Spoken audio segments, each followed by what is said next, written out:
Deuxième partie de notre émission Territoire d'Info avec la presse quotidienne régionale, les télés locales de France et le réseau Via Télévision, les Indes radios, 130 radios qui sont nos partenaires sur tout le territoire français et avec TV5 Monde et l'invité politique en direct sur ce plateau. Ce matin, c'est Mounir Majoubi. Bonjour. Bonjour. Et merci d'être revenu. Vous êtes le secrétaire d'État chargé du numérique. Vous étiez sur ce plateau il y a quelques semaines.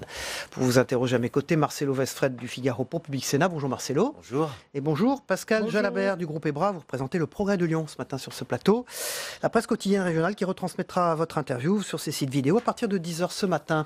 Mounir Majoubi. On démarre tout de suite avec l'actualité. Une tribune de Jean-Luc Mélenchon ce week-end, dimanche. Sortez des traités stupides, a dit le leader de la France insoumise. Il répond à Emmanuel Macron, évidemment, sur l'Europe. Et puis dans cette même tribune, il affirme qu'Emmanuel Macron est un homme dangereux. Et ce, à propos de sa position anti-russe. C'est un homme dangereux, Emmanuel Macron. Ce qui est dangereux, c'est à ce moment où la campagne des européennes va démarrer, avoir le leader d'un parti politique français caricaturer son propre pays et empêcher le débat. Ce qui se joue là dans les semaines ou dans les mois qui viennent, c'est la façon qu'on va avoir d'imaginer les 30 prochaines années de cette solidarité un peu particulière que nous avons voulu créer avec des pays avec lesquels nous avons été en guerre, avec des pays avec lesquels parfois nous n'avons jamais eu de relation, des pays que nous avons parfois ignorés, dont on a laissé les économies s'effondrer. Et un jour, on a voulu créer l'Europe. Depuis quelques années, on se rend compte que cette Europe, si on veut qu'elle ait un avenir, si on veut qu'elle ait encore 30 ans de plus, il va falloir qu'on change profondément certains éléments qui nous unissent. Le président de la République a fait un diagnostic. Aujourd'hui, on a une campagne qui va démarrer. Et là, on a certains partis politiques, que ce soit l'extrême droite ou l'extrême gauche, que représente M. Mélenchon, qui disent « Non, ne regardez surtout pas, ne faisons pas le diagnostic, il n'y a plus rien à gagner de cette Europe, retournons-nous et empêchons tout projet collectif dans cette union. » Moi, je trouve ça très, très grave. Et en plus, regardez le détournement. Il nous fait regarder nos caricatures en parlant de la Russie. Si on doit parler des grandes puissances internationales, la Russie, la Chine, les États-Unis, on voit bien que la seule réponse possible, c'est une belle Europe, c'est une grande Europe et c'est une Europe forte, qui s'écoute, qui est construite ensemble. C'est tout le contraire du projet de M. Mélenchon. Sur la qualification d'homme dangereux, Emmanuel Macron. Que voulez-vous que je vous réponde à cette phrase? Vous voyez bien que l'utilisation du terme dangereux par M. Mélenchon n'a pour moi aucun intérêt d'analyse. Elle est une caricature. Et ce que M. Mélenchon dit, c'est l'Europe est dangereuse. Quand il dit Macron est dangereux, il dit l'Europe est dangereuse. M. Mélenchon ne veut pas de l'Europe. Il ne veut pas de cette solidarité entre les pays parce qu'il profite et que son parti profite de la division. Donc c'est tout. Moi, j'étais très en colère en lisant cette tribune. Marcelo Westphal. Alors, dimanche, à Chartres, le parti dans lequel vous êtes, La République En Marche, a fait des propositions dans le cadre du grand débat, et notamment des propositions sur la dépendance, l'alourdissement de la fiscalité sur le patrimoine, les retraites. On a l'impression que le parti veut un tournant à gauche. Est-ce que c'est l'exemple à suivre pour le gouvernement? Alors d'abord, le parti, le mouvement La République En Marche a travaillé, a fait des consultations à travers toute la France, a organisé ses propres grands débats afin de faire une contribution du mouvement. Et on a l'impression que la contribution, c'est pas tout à fait le centre de gravité du gouvernement, c'est plus à gauche. Mais en tout cas, vous savez, La République En Marche, c'est un mouvement qui s'est créé avec des valeurs, avec plusieurs dizaines de milliers d'adhérents à travers la France. Et puis, il y a le gouvernement. Le gouvernement, c'est pas le gouvernement de La République En Marche. Le gouvernement, c'est le gouvernement de la France, avec dedans des ministres de La République En Marche et d'autres qui n'en sont pas. Donc c'est important, intéressant et essentiel que le parti de la majorité ait sa propre contribution qui n'est pas celle du gouvernement, qui est bien celle du mouvement. Et ce que je veux dire et qui est très important, c'est que cette contribution, elle a permis de faire un diagnostic et de voir, et ça n'étonnera absolument personne, que La République En Marche partage dans ses analyses certains éléments qui ont émergé de la France des Gilets jaunes, notamment le sentiment d'humiliation de certains Français, le sentiment d'empêchement de certains Français, le sentiment dans les territoires de ne pas avoir la possibilité de choisir.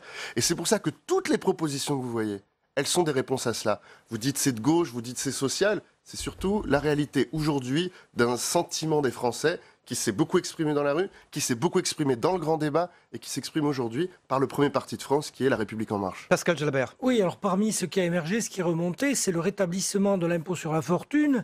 Donc là, on a entendu à Chartres ce dimanche, mais peut-être qu'il faut davantage taxer les patrimoines. Alors que voulez-vous faire? Augmenter l'IFI, taxer les successions? Quel est le sens à donner? Alors aujourd'hui, il y a une proposition qui est faite par le mouvement. Encore une fois, vous savez, moi j'ai cette situation d'être aujourd'hui membre du gouvernement. Alors je suis très engagés dans ce mouvement qui est le mien, qui est celui que j'ai participé à créer et qui est très important. Donc je soutiens 100% des propositions qui ont été faites par ce mouvement, mais je dois aussi maintenant avoir la responsabilité d'un membre du gouvernement qui accueille ces propositions et elles seront discutées et il faudra qu'on apporte des réponses. Mais oui, vous l'avez lu, il y a des propositions d'augmenter l'IFI qui questionnent l'impôt sur la fortune immobilière. Voilà. Ça, vous y êtes favorable, à titre personnel en tout cas? Moi, je l'ai dit dans plusieurs interviews récentes, je ne suis pas favorable à des mesures symboliques. Je suis à la fois un homme du cœur et un homme très technique et un homme des chiffres. Donc, on ne va pas juste dire il faut augmenter l'IFI, parce que ça fait plaisir de dire on augmente l'IFI. Il faut qu'on se dise, si on veut recréer un peu plus de justice fiscale et qu'on veut permettre à ceux qui produisent plus, à ceux qui participent plus, à ceux qui travaillent de payer moins d'impôts, alors il faudra qu'on récupère ça ailleurs. Mais l'objectif n'est pas d'augmenter les impôts, et c'est pour ça que moi, j'ai pas envie de vous répondre en disant oui, je suis pour l'augmentation de l'IFI, je suis pour l'augmentation des droits de succession. C'est pas vrai. À titre personnel, moi, je veux qu'on baisse les droits de succession pour les plus petites transmissions. À titre personnel, je veux qu'on baisse toute imposition de ce qui produit, de ce qui crée de la richesse, de ce qui permet de créer de l'emploi. Après, sur la fortune immobilière, est-ce que je suis pour l'augmentation ? Pas toute seule. C'est-à-dire que si jamais on devait aller vers un chemin d'augmentation de l'IFI, ça doit aller avec le fait qu'on favorise soit la transmission de patrimoine, la transmission du vivant, parce que quand on transmet du vivant à un couple quarantenaire, eh bien ça retourne dans l'économie. Quand on permet aux gens d'investir dans des entreprises ou de donner à des associations, l'impact dans nos vies, il est immédiat. Donc tout ce qui transfère de l'argent futur dans de l'argent du maintenant, on doit baisser la fiscalité. Tout ce qui est de l'argent du futur, qui reste dans le futur et qui ne produit rien, celui-là est moins prioritaire.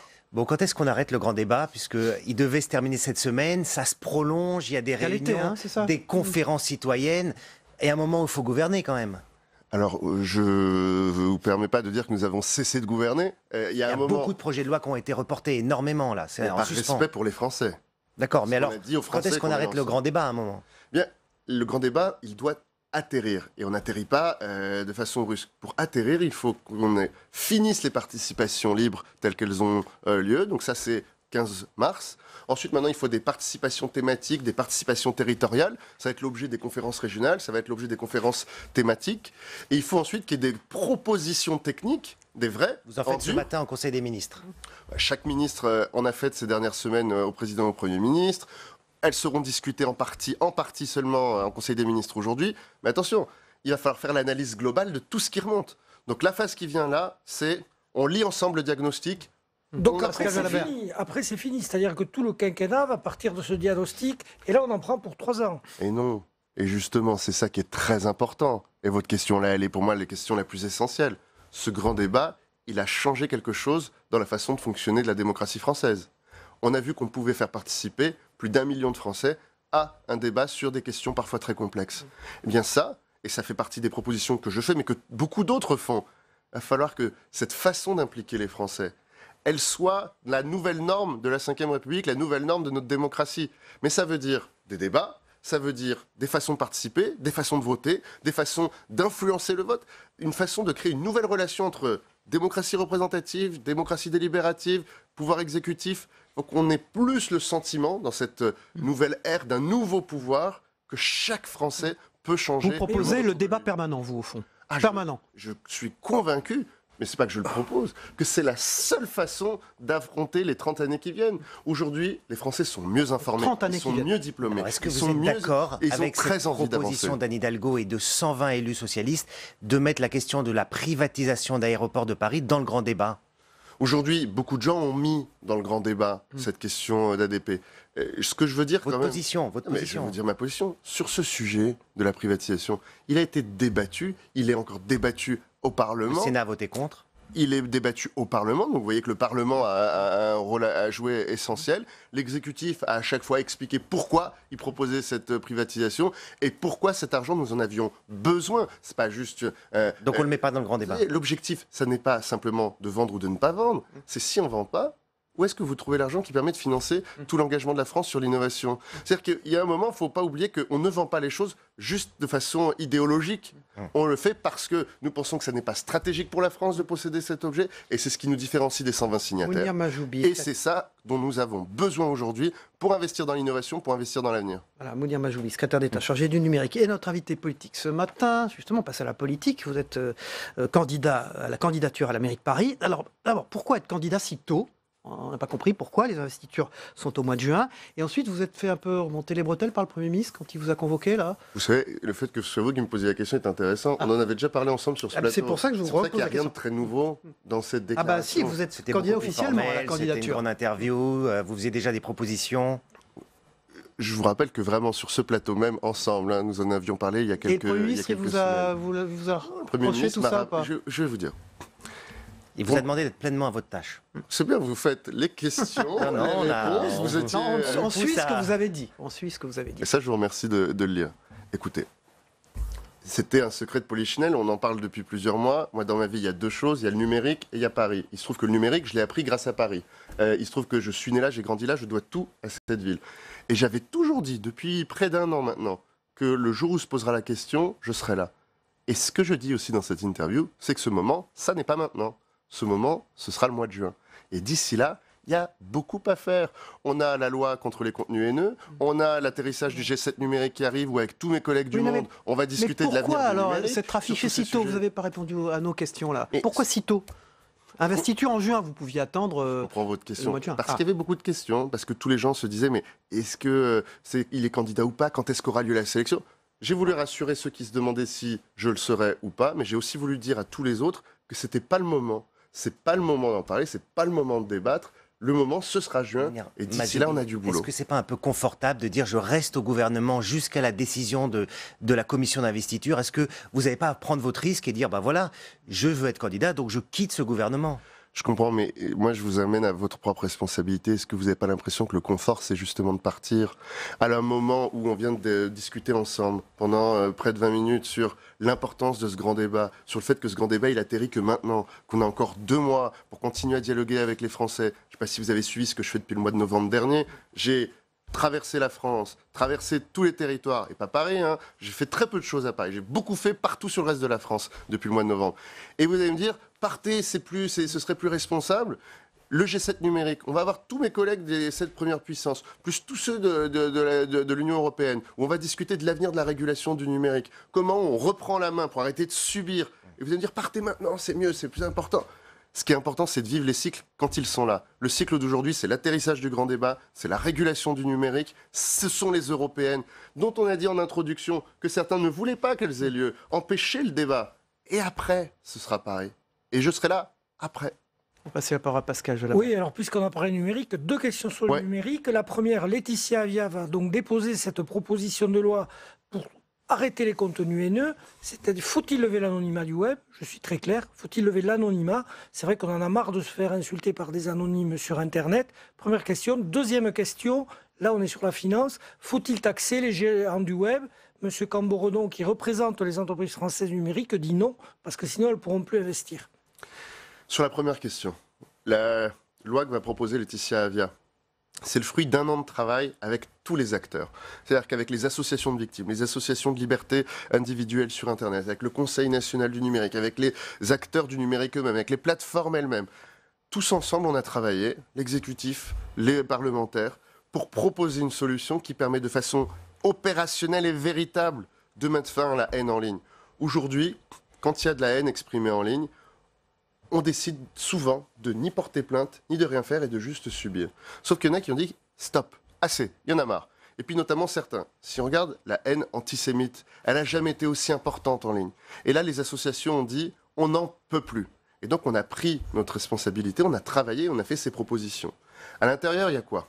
Il y a on va trouver plus facilement les auteurs de ces messages. Alors ça ne veut pas dire la fin de l'anonymat. Parce que l'anonymat sur Internet, c'est déjà une fiction. C'est-à-dire qu'aujourd'hui, dans la plupart des enquêtes, quand on décide d'enquêter, on retrouve l'identité de la personne assez rapidement. Par contre, c'est trop long. Par contre, on ne le fait pas à chaque fois. Donc ce que va faire cette loi, c'est de dire il faut qu'on facilite le dépôt de plainte et il faut qu'on facilite le processus d'enquête et il faut qu'on oblige les plateformes à répondre plus rapidement. Dépôt de plainte en ligne, par exemple. Dépôt de plainte en ligne. On doit aller vers le dépôt de plainte en ligne, mais on doit surtout faire que quand on dépose une plainte, elle soit transformée en poursuite. Ce qui n'était pas le cas jusqu'à aujourd'hui dans 100% des cas. Deuxième chose, la responsabilité des plateformes dans le retrait du contenu. Aujourd'hui, si la plateforme elle laisse une phrase horrible, ignoble en ligne, elle risque rien en France. Elle risque rien et puis l'État n'a que comme seul pouvoir de lui dire attendez, c'est pas bien, vous avez laissé ce contenu. Depuis 5 ans, les plateformes nous répondent « Ah, nous comprenons, on fera mieux la prochaine fois ». Sauf que là, elles font pas mieux et ça dure depuis trop longtemps. Donc on a apporté ces nouvelles obligations et il faudra que ce soit plus opérationnel. La deuxième réponse à Pascal Jalabert qui n'a pas été faite ? Sur la taxe GAFA, c'est ça ? Oui. Sur l'imposition des grands acteurs du numérique. Ce que dit M. Chamboredon, c'est « Attention, si jamais vous faites une régulation uniquement en France, vous prenez un risque, c'est que tous les investissements de ces acteurs du numérique aillent dans tous les pays autour, voire sur un autre continent. » C'est pour ça que la position que nous avons toujours eue, c'est nous voulons une position au niveau européen et une position au niveau de l'OCDE. Bien, vous savez quoi ? Depuis qu'on a dit, comme ces deux processus durent trop, on va faire une solution nationale. On avance. Ça fait 2 mois qu'on n'a jamais été aussi vite au niveau de l'OCDE, avec une déclaration officielle des États-Unis disant « Nous voulons trouver une solution avant la fin de l'année 2019 ». Vous savez ce qui a des chances de pouvoir se passer, et moi qui me rendrais très heureux, c'est que la loi nationale n'est même pas à s'appliquer parce qu'on aura immédiatement eu une solution internationale.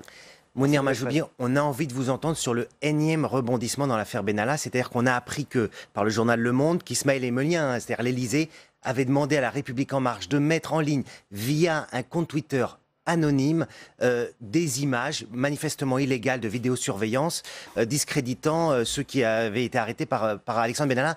Votre réaction ? Ma réaction sur ce sujet, comme toutes les questions, y compris sur ce plateau que vous me posez sur cette affaire Benalla, c'est que cette affaire, elle est épuisante pour la démocratie, que cette affaire, elle est épuisante parce qu'elle nous empêche de parler des vrais sujets. Non mais là, l'Élysée demande à votre parti de mettre en ligne sur un compte Twitter anonyme des images illégales. Vous voyez bien que je n'ai aucune information et que comme vous, j'ai lu cela dans les journaux cette semaine et que comme vous, j'ai lu ça hier soir. Donc, j'ai pas d'informations particulières à vous donner. Je connais tous les protagonistes que vous venez de désigner. J'ai fait une campagne avec eux. Je peux juste vous dire toute la confiance que j'ai en chacun d'entre eux. Mais je ne sais pas ce qui s'est passé ce soir-là. Je n'étais pas dans la boucle, je suis pas à l'intérieur. Par contre, ce que je peux vous dire, c'est que cette affaire, aujourd'hui, et parce que nous sommes en France, et qu'il n'y a pas beaucoup de pays où ça se passerait comme ça. Les juges ont accès à tout. Les juges convoquent chacun de ces personnes, chacune a dû témoigner à plusieurs reprises, certains ont été reconvoqués. Cette maison même, le Sénat, a pu convoquer à plusieurs reprises certains de ses protagonistes. Le Parlement a pu l'Assemblée nationale a pu en faire de même.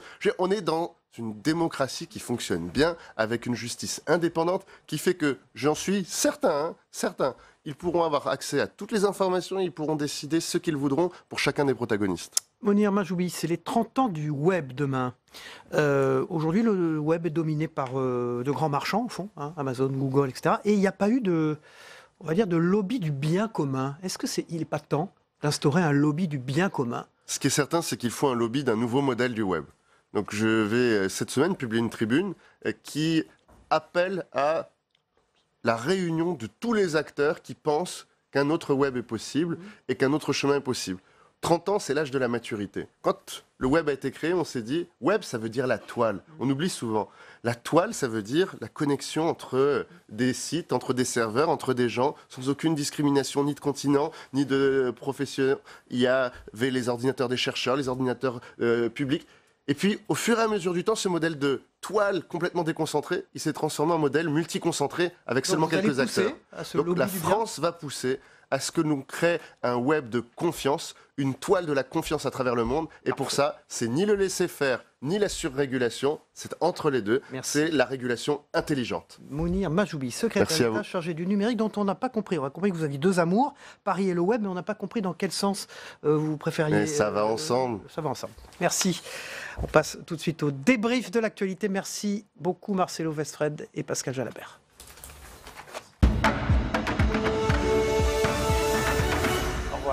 Mounir Majoubi quitte ce plateau, font leurs entrées Hubert Coudurier du Télégramme, qui est également président de TBO et de TB Sud. Il est le directeur de l'information du Télégramme et Samuel Ribaud de l'ALP, l'agence locale de presse qui travaille pour la presse quotidienne régionale. Un mot de cette tribune Hubert Coudurier de Jean-Luc Mélenchon, donc, qui évidemment dit sortez des traités stupides, traite Emmanuel Macron d'homme dangereux, parce que trop anti-russe selon lui. Vous avez entendu la réponse de notre invité ce matin. il dit que c'est Jean-Luc Mélenchon qui est dangereux, lui. Oui, c'est ce qu'on appelle en psychanalyse le principe de projection. On ne parle que de soi-même. C'est clair que Jean-Luc Mélenchon a fait la démonstration depuis la crise des Gilets jaunes de son caractère irresponsable et ça ne lui a pas profité électoralement parlant. Maintenant, il y a beaucoup de choses à dire sur le président Macron, mais pas forcément en ces termes. Samuel Raybaud. Oui, le tropisme russe, on le retrouve aussi dans une certaine partie de la droite républicaine. Donc il existe, Jean-Luc Mélenchon le prolonge, c'est sa culture politique, c'est pas surprenant. Et effectivement, l'incapacité, l'impossibilité assez extraordinaire d'ailleurs à ne pas profiter de la crise des Gilets jaunes, qui était une crise sociale, qui était une crise du pouvoir d'achat, qui sont donc des thématiques qui normalement sont celles de la France insoumise, eh bien le pousse à continuer, et, si vous me permettez l'expression, à éructer et à assez peu proposer. Il y a beaucoup de choses à dire sur la relation avec les Russes. On n'a pas de raison d'être aligné sur les Américains et d'être hostile aux Russes. Mais il est vrai que comme tous les États qui ont perdu de leur superbe et qui sont en difficulté sur le plan économique, ils sont constamment en train de jouer avec le feu, que ça soit, ça a été le cas en Crimée, dans le Donbass, en Syrie, et donc il est normal aussi qu'on mette des limites à l'agit-prop des Russes, et même un peu plus d'ailleurs. L'agit-prop sur les réseaux sociaux. Hein, on traite d'un sujet qui préoccupe beaucoup les Français d'ailleurs, qui est l'Algérie. On savait que le président Bouteflika était hospitalisé à Genève depuis le 24 février. Il est rentré en Algérie. Les manifestations ne cessent pas. On attend qu'il se montre, Abdelaziz Bouteflika, maintenant. Oh, je crois que ça changera quelque chose. C'est plus le sujet. Le sujet, c'est la formidable réaction de la jeunesse algérienne, son humour ravageur, la manière dont elle a su imposer des protestations pacifiques qui n'ont rien à voir avec les défilés maigrelet des Gilets jaunes. Et ils ont raison. Et je veux dire, ce pays, qui est un pays riche, peuplé de pauvres, parce que ce régime, cette nomenclatura a été incapable de diversifier l'économie algérienne et d'instaurer des procédures démocratiques, ce régime mérite quand même d'être bousculé comme il est aujourd'hui. Mais ils ont le souvenir d'une décennie sanglante. Il y a quand même eu 150 000 morts. Et c'est pour ça qu'ils sont extrêmement prudents, parce qu'ils savent que l'armée peut tirer. On est dans une problématique complètement inversée par rapport à la France. Si il se montre, ça ne changera rien. Écoutez, mais qu'est-ce qu'il a montré, Abdelaziz Bouteflika? Ça fait des années qu'on ne le voit plus. On sait qu'il est malade, on soupçonne qu'il est grabataire, on imagine qu'il n'est pas forcément décisionnaire et que c'est un pantin aujourd'hui, ce qui est dommage, parce que c'est quelqu'un qui a un parcours politique et personnel éminent. Mais le montrer, je pense que ça ne changera pas grand-chose. Et puis, pour ce qui est de la réponse du gouvernement, vous vous rendez compte que pour l'instant, la réponse qui a été amenée, enfin une des réponses, ça a été de décréter que les vacances scolaires allaient être avancées de 10 jours pour espérer que les manifestations allaient se diluer. C'est pas respectueux. Et c'est d'ailleurs rejeté par les étudiants algériens. Oui, c'est pas respectueux du mouvement populaire, effectivement, qui est pacifique et intelligent. Et c'est vraiment un embryon de réponse qui est pas du tout à la hauteur des attentes. Alors, montrer Bouteflika dans son fauteuil à moitié tremblant, ça va rien changer. Non, et puis ce qui est quand même assez, je dirais, préoccupant, c'est cette tentation permanente des militaires et du régime de se poser comme rempart contre l'islamisme et contre le chaos. Et finalement, ça ne marche plus. Et la France doit pouvoir se déterminer sur cette question. Deuxième sujet européen, celui-là, le Brexit. Quelles options pour le Royaume-Uni à l'aube d'une décision décisive, d'une semaine décisive, Hubert Koudel? Oui, c'est une semaine décisive toutes les semaines. On dit là non, là on s'approche vraiment, oui, on est à 19 jours. On ne sait pas s'il y aura Brexit. On a 18 jours. Brexit sans accord ou Brexit avec accord. Il y a toujours le problème de la frontière irlandaise qu'on appelle le backstop. Je pense que les Anglais se heurtent au fait que les Européens sont quand même relativement solidaires entre eux, parce que c'est un formidable contre-exemple de ce qu'il ne faut pas faire et des vertus de l'Europe. Et il n'y en a pas beaucoup. Et de voir que le ministre des Affaires étrangères, Le Drian, qui était à Saint-Malo ce week-end, a dit c'est les Anglais qui ont le plus à perdre dans cette affaire. Donc ils sont quelque part un peu coincés et c'est peut-être la première fois que ça leur arrive. Report ou pas report alors? Je crois qu'une des questions cruciales concernant le report, c'est l'imminence des élections européennes. Si on reporte le Brexit, le Royaume-Uni fait toujours partie de l'Union européenne et dans ce cas-là, il doit pouvoir présenter des candidats pour un scrutin, mais donc il aurait des élus qui ne seraient plus appelés à siéger dans quelques mois. Enfin, c'est un imbroglio incroyable. Je crois aussi que l'Europe a raison de faire respecter ces règles. Je rappelle aussi que l'Irlande est un membre de l'Union européenne qui a décidé de rester européen et que pour cette histoire de frontière en Irlande, il est quand même normal que l'Europe défende un pays qui veut rester en son sein. Dernier thème d'actualité, un procès tapis. Alors, Le Monde écrit révélateur de petits arrangements au sommet de l'État qui s'ouvre à Paris. Hubert Coudurier.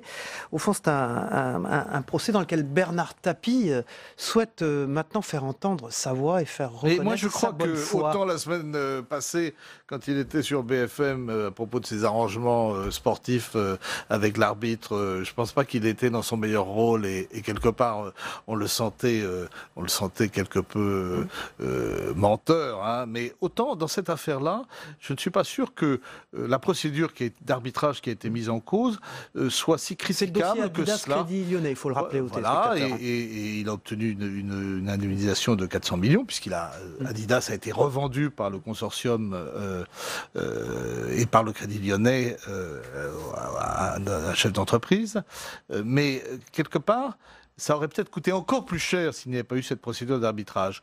Donc il est affaibli, il se bat contre le cancer, et quelque part, on veut le mettre à terre, il se bat, et je trouve qu'il est assez courageux. Je veux bien payer pour des fautes que j'ai faites, mais pas pour des fautes que j'ai subies, il a dit d'ailleurs Bernard Tapie. Oui, mais enfin, nos confrères du Monde qui sont bien mieux renseignés que moi-même rappellent quand même la décision de convoquer un tribunal arbitral, qui est quand même très rare en France, la composition de ce tribunal avec des gens qui avaient été des collaborateurs ou qui avaient travaillé pour Bernard Tapie, avec les intrusions répétées de Bernard Tapie à l'Élysée, au sein d'un certain nombre de ministères, le lobbying très intense qu'il a fait, pour l'appeler comme cela, pour ne pas dire plus. C'est quand même une affaire qui a tous les atours d'un petit arrangement entre amis. À l'époque, c'était Nicolas Sarkozy, l'ami en question. Et puis, il y a aussi, et je le rappelle, parce qu'il y a quand même des victimes tous les jours qui passent devant les tribunaux, c'est 45 millions d'euros de préjudice moral attribués à Bernard Tapie et à sa famille. Imaginez-vous, 45 millions d'euros pour un préjudice Mais moral. là, on en revient dans un discours assez classique à la française, de haine des riches, et les sommes paraissent assez fabuleuses. Il n'empêche, je ne pense pas que l'État se soit laissé influencer par Bernard Tapie au point de lui faire des cadeaux. Quelque part dans cette affaire, ils ont fait leurs calculs et ils ont vu que c'était peut-être la meilleure solution pour sortir de cet imbroglio. Voilà. Moi, je vois plus ça comme un renvoi d'ascenseur, mais on peut avoir des opinions On peut en divergentes. discuter. Merci beaucoup. Il n'y a pas de certitude. Samuel Ribaud de l'agence locale de presse, qui travaille pour la presse quotidienne régionale, et Hubert Coudurier, qui dirige l'information du Télégramme et qui est président de TBO et de TB Sud. Merci d'avoir débriefé l'actualité avec nous. Mais si on va regarder ensemble le Zap Matin de Christophe Combarieux, ce qui s'est passé hier soir dans les journaux télévisés, dans les émissions politiques ce week-end, mais également chez nos confrères dans les autres matinales d'infos ce matin. Puis on se retrouve après. À tout de suite. Au cœur des préoccupations des Français pendant les grands débats, le pouvoir d'achat. Et la première suggestion de La République En Marche est sûrement la plus symbolique, la réindexation des retraites les plus modestes sur l'inflation. C'est un débat que nous lançons aujourd'hui, qui est un vrai débat de société, qui est à la fois cohérent, pas de finance magique, mais qui permettra de traduire aussi une attente de justice sociale qui est très forte dans notre pays. Il joue aux pompiers pyromanes. On est dans une hypocrisie extraordinaire. On me dirait qu'on recommence le quinquennat. Écoutez, il n'y a pas de pas en arrière. On contribue au débat. Les Français nous ont conduits il y a quelques mois à réfléchir un petit peu toute la politique que nous menions, le cadencement, les priorités que nous avions pu élaborer. Ce sont les mêmes En Marche qui ont voté la désindexation il y a quelques mois des retraites sur les prix. C'est quand même... Allez, on va être gentil, c'est de l'enfumage. Autre thème central, la justice fiscale. Stanislas Guérini, délégué général du parti, propose d'augmenter l'impôt sur la fortune immobilière. Vous me posez la question de savoir s'il faut si la décision qui a été prise de transformer l'ISF en IFI était la bonne et s'il faut oui ou non rehausser l'IFI. Il faut en mesurer les conséquences. Ce n'est pas quelque chose qui se décide sur un coin de table. Et sur le patrimoine immobilier, ils veulent soi-disant le réaugmenter alors que c'est eux qui ont supprimé une bonne partie de l'ISF. Enfin, tout cela est assez comique mais désespérant pour la crédibilité de la politique. Ils nous demandent deux choses, les Français. Penser à leur avenir. Penser à leur avenir, ils sont inquiets pour leur avenir, penser à leur territoire et penser à la manière dont fonctionne notre démocratie. Mais on n'aura peut-être pas le référendum d'initiative citoyenne en permanence sous les 3 jours qui fera et refera. Mais il y aura évidemment des réponses. Et donc je ne pense pas qu'il faille préparer les gens à une déception. Là, c'est une espèce de vague pétition où on demanderait à ces bons députés et parlementaires de bien vouloir examiner un éventuel projet de loi ou proposition de loi.